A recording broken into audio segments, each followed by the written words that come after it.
Greetings. Welcome to the Liam Jones Fine Art Web Show. This is episode number 5. Today what I have for you is a time lapse of a painting I did some time ago. It's kind of older, maybe a year, possibly 2. What it looks like is a self-portrait. What it was an attempt to do was something different. What it was an attempt to do was to paint music, basically, to paint what I feel in music. And what happens in the beginning of this is a Photoshop sketch where I explore some ways to portray music, and then the painting kind of went its own direction. And as paintings do, you follow where the painting leads you sometimes, and it ended up being kind of a decent self-portrait, an examination of hands on the instrument, playing it. The face was okay, but it wasn't. It was really an afterthought. It was supposed to be an abstract painting. So, I'm sort of happy with it.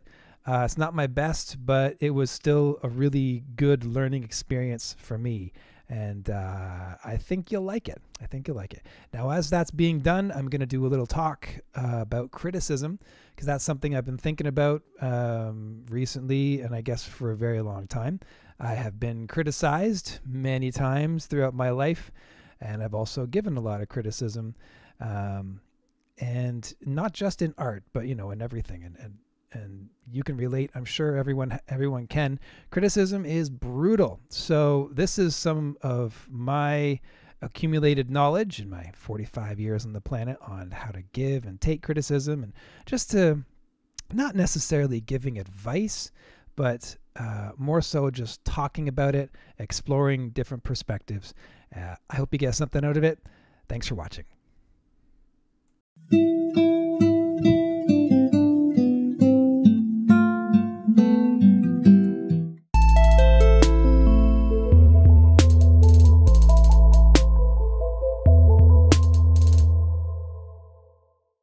Every artwork starts off with an idea, even if you don't want it to. It just starts that way because it's hard to do anything without any kind of preconceived notion. Preconceived notion is art speak, of course, for something that you haven't consciously thought of or worked on, but it's there anyway. And it comes before you do anything or think anything else. It starts off with that. So as artworks go, this is the same as any other in that sense. I started off with an idea, which was to paint something about music. I wanted to represent abstract music in a painting that would be somewhat abstract as well. Not totally abstract, but, leaning towards it in certain ways without being lazy. Now, a lot of people don't struggle with this at all, but I get caught up in my head all the time with little things, tiny little minute details that other people probably don't struggle with, or maybe they do. I don't know. I only know what I do. And I get caught up in minutia right away. Things like, how am I going to do? How is the face going to be abstract? And the idea was, I'm not even going to have a face. It's just going to be a painting of like hands on a guitar. And as I went about doing that, it didn't look right. So I went into Photoshop and I just sketched a whole bunch of things to try to come up with something that would match the idea, not the idea, but the criteria that I had in my brain for what this painting was supposed to be. And whether or not it was successful or not, it's a work in progress. One painting is not the end of the idea. This is an idea I've been working on for like 15 years, and I'm probably going to work on it till the day I die.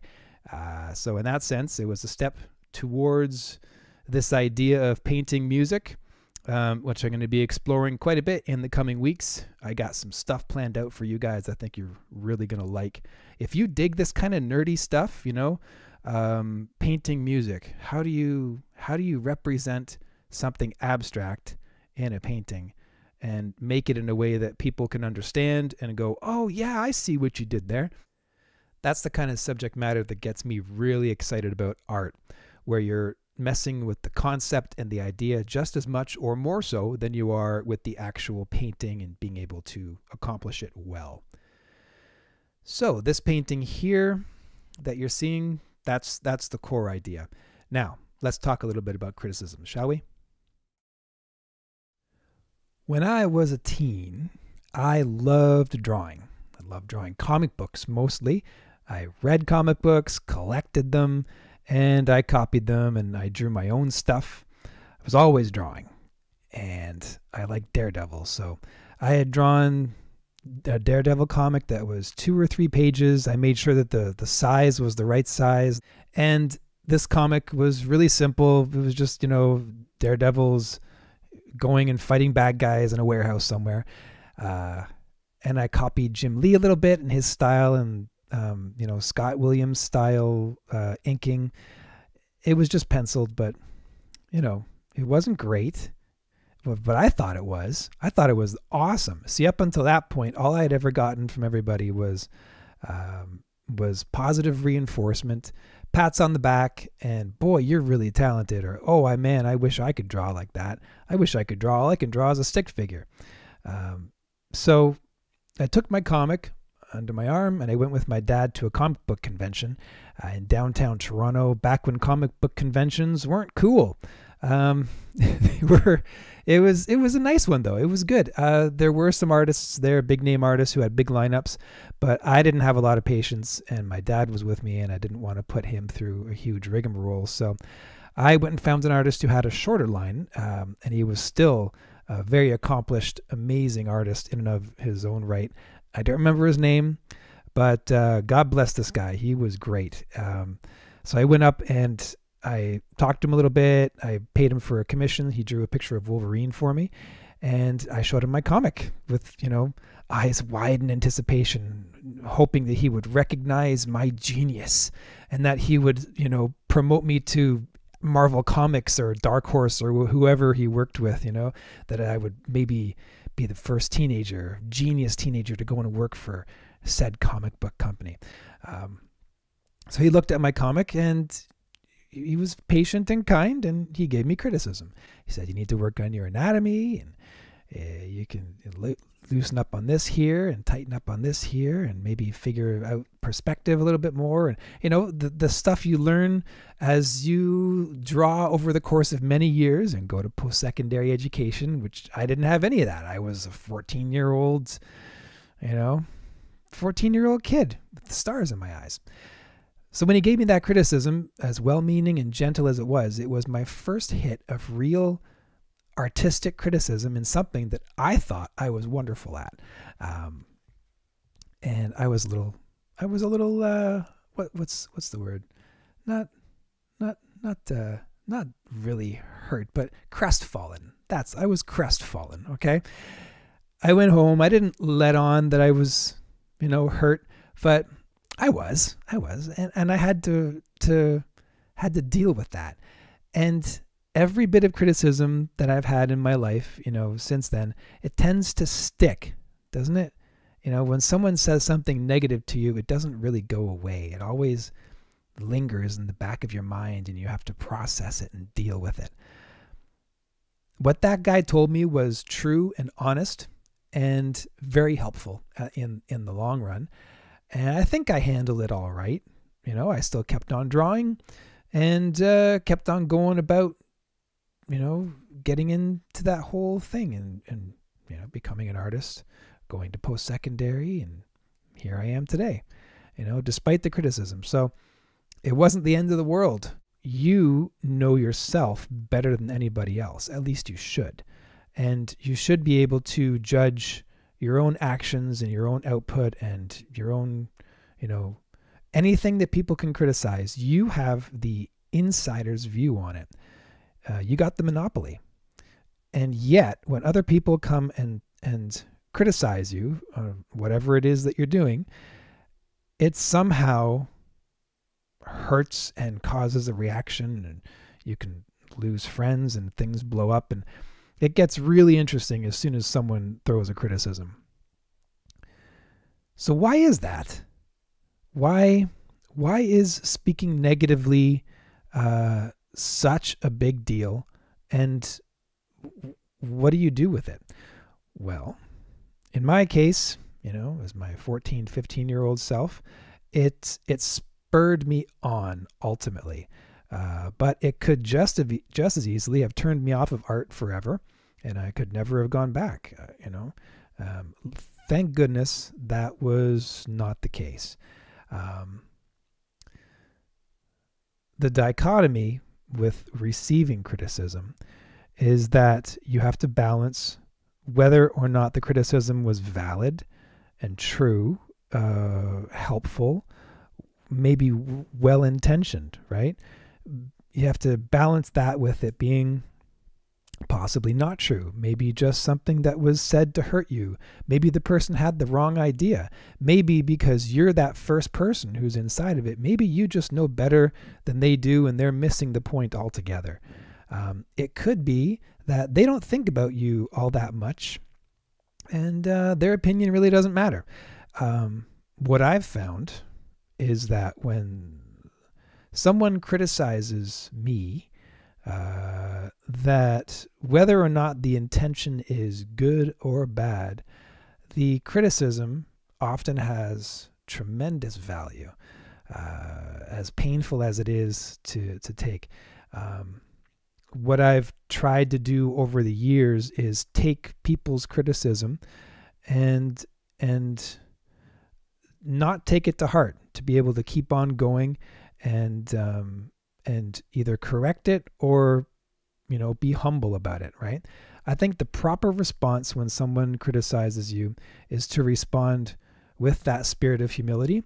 But there's a dichotomy there, because just to say always respond to criticism with humility, that is, you'd have no backbone. You'd have no backbone at all, because sometimes their intent matters. And if someone's criticizing you in a way to, hurt you or to put you down or whatever, saying, that's a good point, you're probably right, is like the guy's, trying to get a rouse out of you, start a fight or something, and you're just like, oh yes, you might have a point there, sir.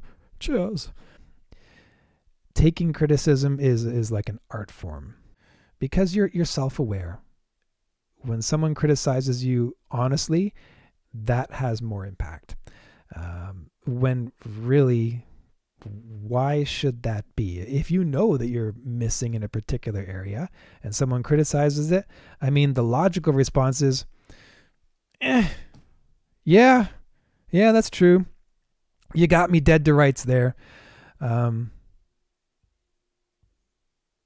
that's probably the wisest, most warrior-like response to, negative criticism possible. Isn't that like just the Zen warrior kind of attitude, is to, even if it comes from an enemy who's trying to hurt you, you take that criticism and you don't let it go. You keep it close to you and you say, yeah, I do have that particular fault.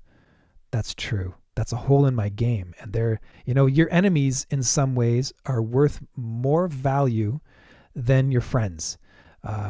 If your enemies will actually criticize you on things that are real and things that matter, God bless them. It's a gift. And if you can take the criticism that your enemies give you and turn it around and build on it, and maybe even correct them over the course of time, that would be ideal, right? Giving criticism, that might even be trickier, because that's something that you have a lot more control and responsibility on, and it affects other people. It's not about you and your response. It's about you kind of measuring where the other person is at and if they can handle any criticism or not, if they have the maturity to. And I have messed this up so many times, and I've hurt so many people, that it's just, I've learned through, the loss of friendships, through, broken relationships, and through, people taking things that I've said to heart. And those words, they never seem to die. They just keep coming back.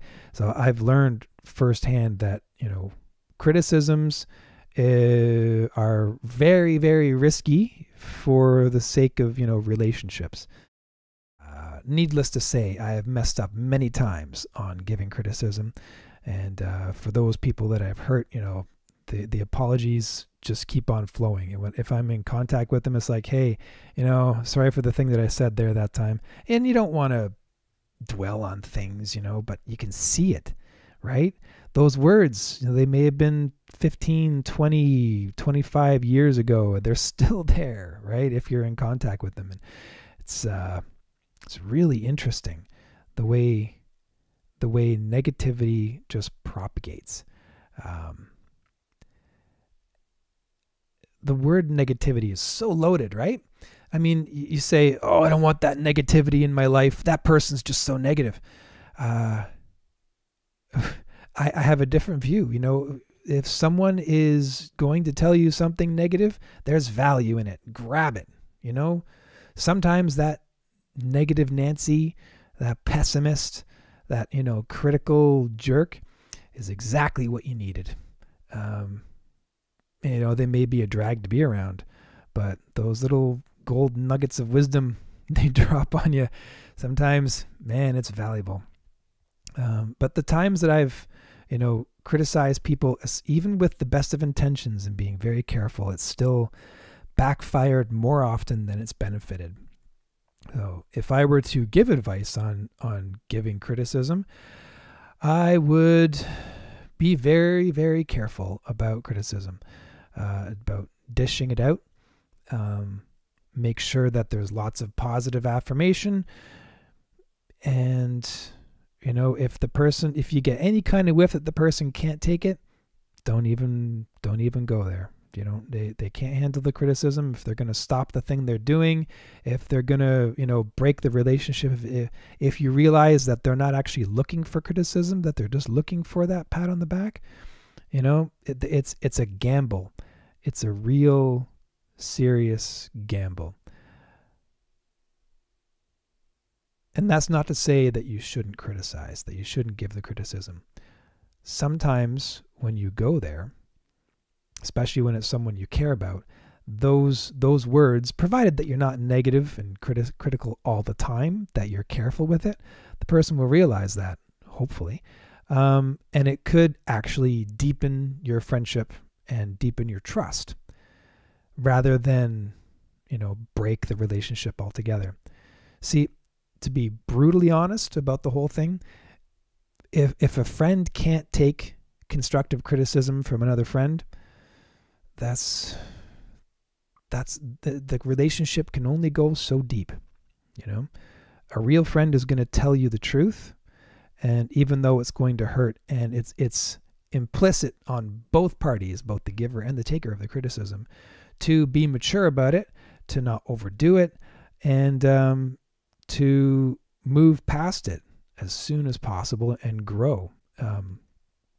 Grow as the giver of the criticism so that you learn how to do it better next time, and grow as the receiver of the criticism to not let it dominate, and to be able to learn and grow from it and still maintain that relationship.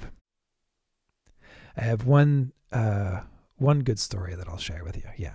So here's one that happened later in my 20s. I have a friend who owned a store, and he gave me a job because him and his wife, they had just opened up this place, and I lived fairly close. So I went and worked there, and I wasn't good at retail. I was very, very poor. I had already worked several jobs, and I knew that I wasn't good at it. But I just didn't have a brain for it. Stacking shelves and being organized, it just wasn't my strong point. Plus, at the time, I was smoking quite a bit of drugs. So there was that. So after a couple of weeks, I was late a bunch of times. I was, kind of negligent in the thing, in stocking shelves, and I wasn't doing a very good job at pricing things, and lots of legitimate complaints. And my friend had to fire me. And that was a real wake-up call, one of many wake-up calls for me at that point in my life. And he did such an amazing job of giving me that criticism. I remember he said, he told me exactly, just bluntly all the things that I had done wrong and how important it was to him and his wife that, things were good. And he said, I have to let you go. And then he said, I really hope that it doesn't affect our friendship, our relationship. And, I kind of knew it was coming. I hated working there because I knew that I was bad at it, and I had a better job on the that I was working at as well. So it wasn't like I was going to be totally unemployed, so it didn't hurt too badly. But I maintained the friendship. I said, cool, you're right, and this is not going to affect our friendship, and it didn't. And that was a good one. Never forget that. It was beautiful. It was a real testament to like his quality as a friend and a leader. And also I felt really proud about how I handled it.